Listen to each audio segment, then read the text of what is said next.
Okay, so I am Shideh Shafie. For those of you who do not know me, I'm one of the ER attendings. And today we had initially, I had given lectures in the past about time management, and Sam asked me to give one of those and then said, can I give him a different one on wellness a while back? And he said, yes. So it is a lecture that's not on time management. So I'm sorry to disappoint those of you who are waiting for time management skills, though I know some of you are not waiting for that. But in fact, my lecture today is on wellness, and it's a little bit different. It's on a lessons learned. So with that, let's go a little bit further. Sorry, I can't make, okay. So what is this lecture? I'll tell you, this lecture, this is a picture, by the way, of me and my intern class in residency when we were interns at our holiday party, when people could have holiday parties. So basically, these are some observations and teachings that I have learned about how to be well after over a decade in this field. And I will say that the pandemic certainly inspires this lecture because I really doubled down on wellness because in the early pandemic, I kind of took on this role of doing a lot of the social stuff. And I knew that I had to kind of build my own wellness to be able to have it kind of in a more global sense. So it's certainly timely because of this. It's also really sharing of tools, concepts, and frameworks that have helped me and others that I've worked with on how to be well. And this is us and our lovely women's group, which is just amazing.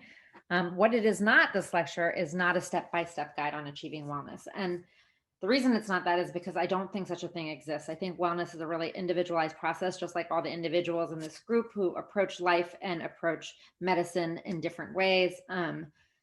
Wellness, I think, has a lot of different aspects to it. So there's no real step-by-step because it's quite personal how to get there.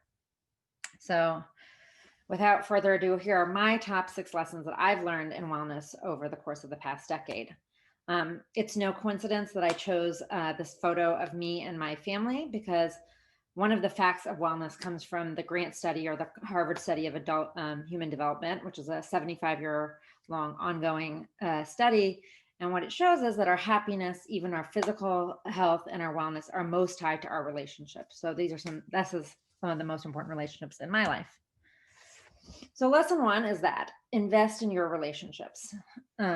Your relationships really matter. The Harvard study of adult development began in 1938, right after the Great Depression, and they consistently show that both mental and physical health are directly related to people having happy and healthy relationships.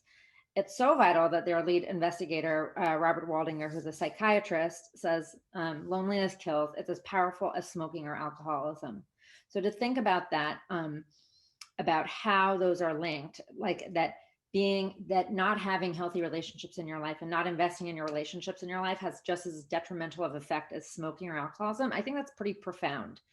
And actually what's interesting is it even has financial ramifications. Healthier relationships make you more likely to be financially successful. So that's kind of interesting. But what does that really look like in practice? So first of all, we have to define what our core relationships are and ones that really matter to us.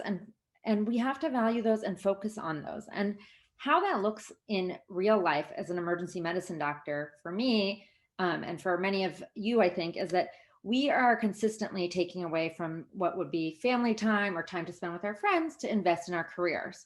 And that's fine and that's good. And it's important work that we do.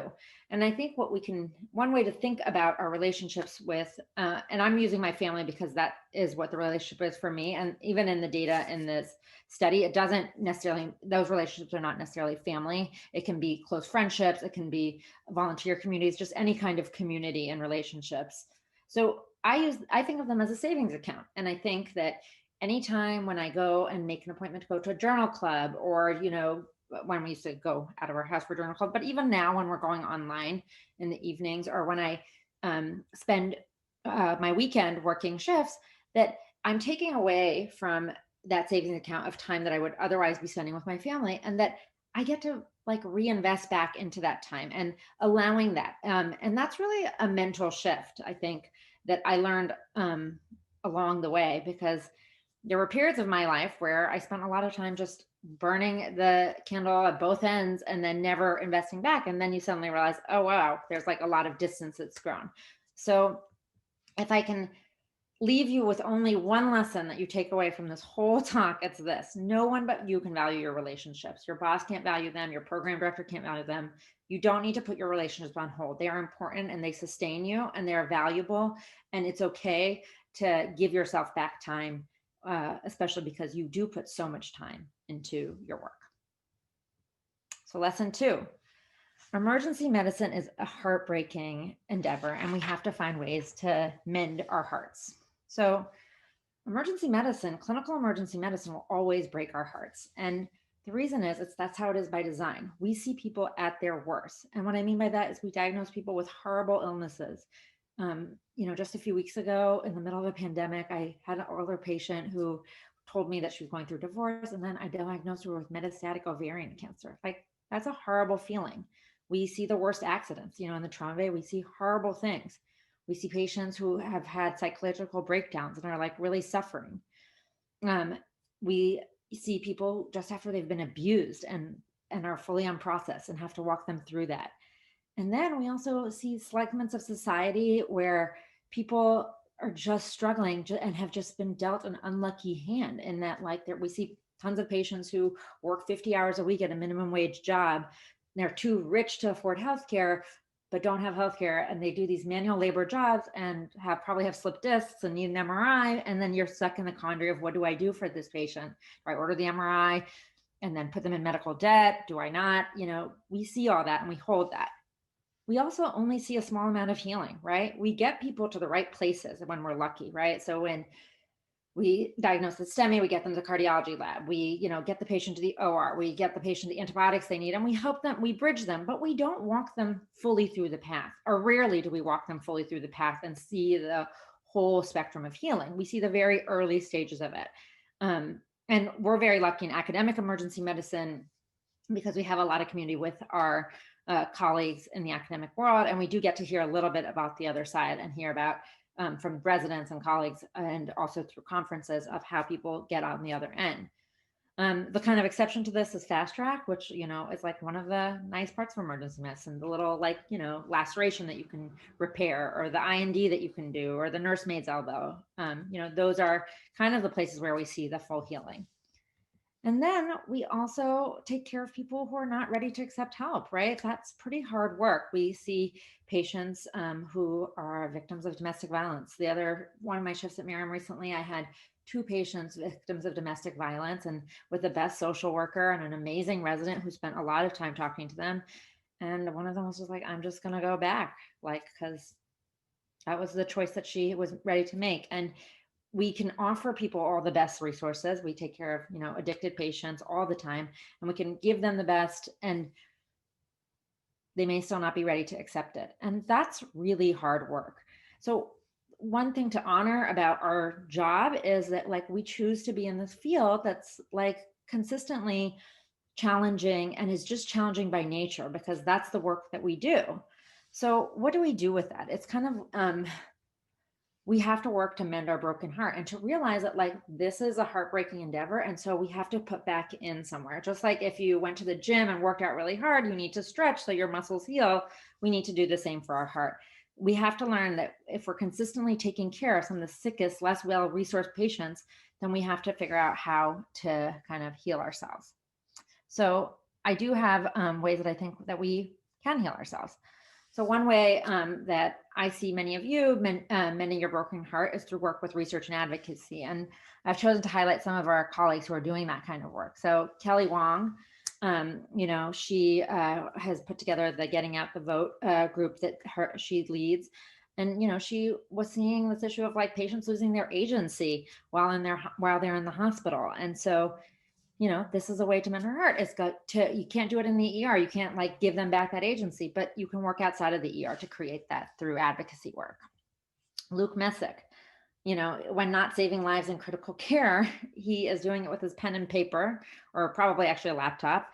He writes thoughtful pieces that generate thought and discussion, and have even changed the policy and the system that we work, right? So, one of the big policy changes that occurred at Lifespan due to some of the work that Luke did is, we were suing patients who couldn't afford their medical bills, and he, like, went through case by case, and, there's like a single mom whose kid had broken their arm or something. And had a bill that she couldn't pay, and we were aggressively suing these patients, but now we don't do that anymore. So, that's one way. Liz Samuels, has been so instrumental in the opiate crisis and helping kind of carry those patients through, things that sometimes it feels like impossible to fix in the ER, we can do systemically outside. And then Liz Goldberg and her work in the geriatric care world, which is huge. I love that little report card I get monthly, and it has changed my practice on how I treat my patients, and what meds I send them home on. But even more so, her work in the school board, changing the trajectory of, our would-be patients in the future. So one way is through research and advocacy. Another way is to build community and mentorship. So some things that are lacking inside the ER, we can fill that by filling our hearts that way. Otis, we know him for all the work he does at Rhode Island ASAP, but he also is known to bring a loudspeaker to Little League games as a coach and announce the kids when they go up to bat and then play their favorite theme song. That's a way to fill your heart, to create community for yourself. Dina Himmelfarb, she creates community left and right with the women's group, her book club. They're places to kind of regroup and heal. Tanisha Wilson, she creates a space for dialogue and about diversity, inclusion, and race for all of us to be heard and to learn and to grow. And I included Becca Raymond Kolker. She was actually my first year undoctoring student a few years back. She's now actually in the process of applying to med-peds. And Becca creates Twitter spaces for queer, non-binary medical folks to talk about that experience, but also she and her colleagues work to incorporate a curriculum that in her first year was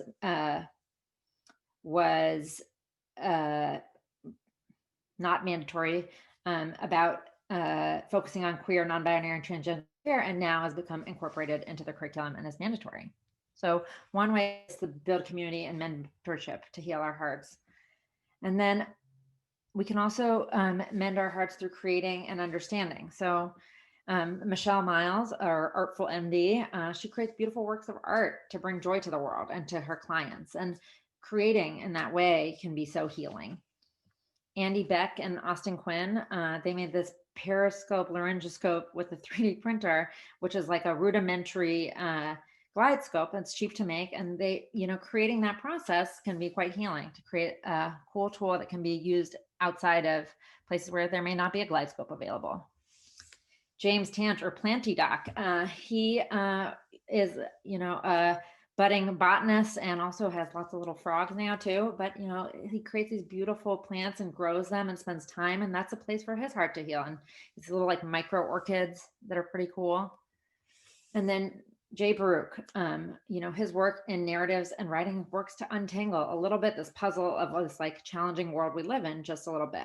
And in this group, what you see is that they're creating, and it's not really about the end product of what gets created, but it's the process of understanding, creating counterbalance that's really important to this challenging world that we have taken on and choose to be in every day, or many days. And so we have to realize the work we do outside of clinical emergency medicine is super important and can serve to mend your heart. And none of you need one more thing to do, right? And I don't think any of you actually need to look very far to do this work, because you're probably already doing it. You just may not be you might not be aware of what you're doing. When I look at our group, I think of all these high achieving people doing really important work, but it's important to bring awareness to the fact that this work that we do outside of clinical emergency medicine is actually really important, and that we need to be okay with creating time and space for doing it, and realizing that it's what feeds our soul. It's what we do to undo this.